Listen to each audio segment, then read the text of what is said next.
কি বলছে একটু শোনার নাই, আবার বলবো? আমি এই কাজটা করব না। তুমি কি বলছো? কি বলছো তুমি? আপনি বুঝতে না পারলে আপনারা আবার বলতেছি, আমি আজকের পর থেকে এই কাজটা আমি আর জীবনে কোনদিন করবো না। এই কাজটা শেষ। নয়ন, তুমি যা বলছো তাকে ভেবেচিন্তে বলছো? এটা কত বড় একটা কাজ আর কত টাকার ব্যাপার, আর এই কাজটা পেতে আমাকে কত টাকা ইনভেস্ট করতে হয়েছে। আরে আপনি একদম টেনশন করবেন না, নয়ন সাকসেস হবে। ওরা নয়নের কোনো ক্ষতি করতে পারবে না। নয়ন কাজটা শেষ করে ঝড়ের গতিতে ফিরে আসবে। আমি নয়নকে খুব ভালো করে জানি। নয়নকে মেরে ফেলা এত সহজ না। নয়নকে ওরা কিচ্ছু করতে পারবে না। নয়ন একটা বাঘের বাচ্চা। আপনি একদম টেনশন করবেন না। No tension by.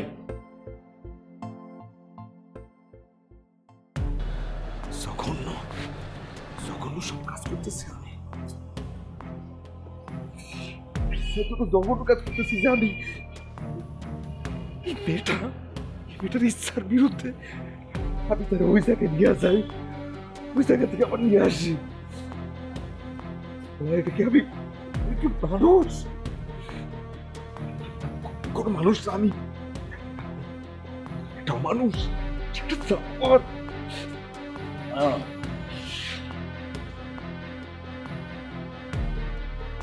কাল সকালে তুমি সাজ্জাদ সাহেবের ওখানে যাবে। উনি তোমাকে একটা অ্যাসাইনমেন্ট দিয়ে পাঠাবেন। এটা অনেক বড় কাজ, পেমেন্টও বেশি। Be careful. অপোজিট পার্টি টের পেলে ঝামেলা করতে পারে। It will be very risk job. একটু অসাবধান হলে আমি করবো না। হোয়াট? কি বলছে একটু শোনার নাই, আবার বলবো? আমি এই কাজটা করবো না। তুমি কি বলছো? কি বলছো তুমি? আপনি বুঝতে না পারলে আপনারা আবার বলতেছি, আমি আজকের পর থেকে এই কাজটা আমি আর জীবনে কোনদিন করবো না। এই কাজটা শেষ। নয়ন, তুমি যা বলছো তাকে ভেবেচিন্তে বলছো? এটা কত বড় একটা কাজ আর কত টাকার ব্যাপার, আর এই কাজটা পেতে আমাকে কত টাকা ইনভেস্ট করতে হয়েছে। মাফ করবেন আপনারা আমায়, আমার দিয়ে কাজ আর করতে পারবো না। নয়ন, নয়ন, নয়ন শোনো।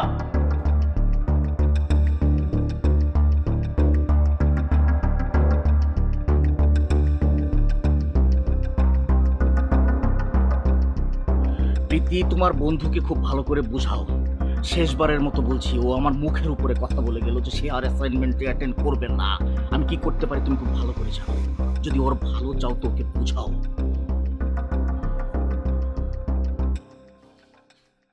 নয়ন, আমাদের ধারণা তোর এই হঠাৎ কাজ করতে না চাওয়ার কারণটা তমা।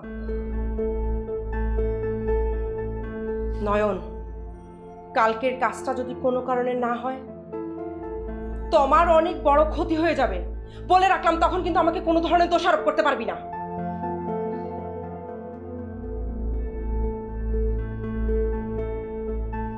ঠিক আছে, কাজ করুন, শুধু কালকের কাজটাই করুন। আচ্ছা, তোর কি হয়েছে আমাকে একটু খুলে বলবি? আমার কোনো কিছুই হয় নাই, আমি একদম ঠিকঠাক আছে, আমি কাজ করব না।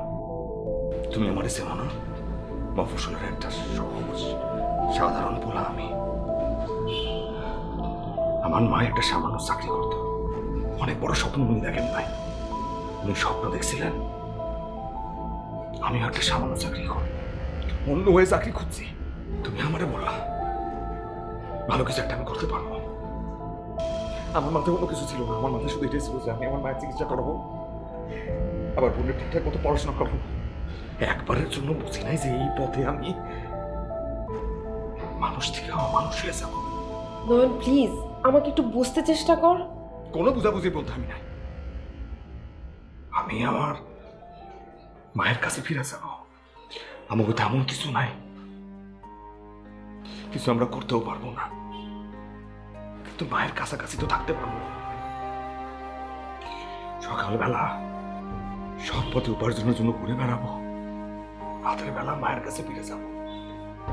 অনেক খাবার দাবার আমাদের থাকবে না, সামান্য খাবার। মা হয়তো মা খায় আমারে আমার ছোট বোনের খাওয়াই দেবে, আমরা দুইজনই শান্তি মতো খাবো। তোর মনটা ভালো নেই নয়ন, কালকে কাজটা সেরে আন, তারপর আমরা বসে সবকিছু বুঝে নিব, আমরা শুনে নিব কি হয়েছে তোর। আর শোন, তোমার সাথে বেশি কথা বলবি না, বুঝছিস? তোমা কিন্তু খুব খারাপ একটা মেয়ে।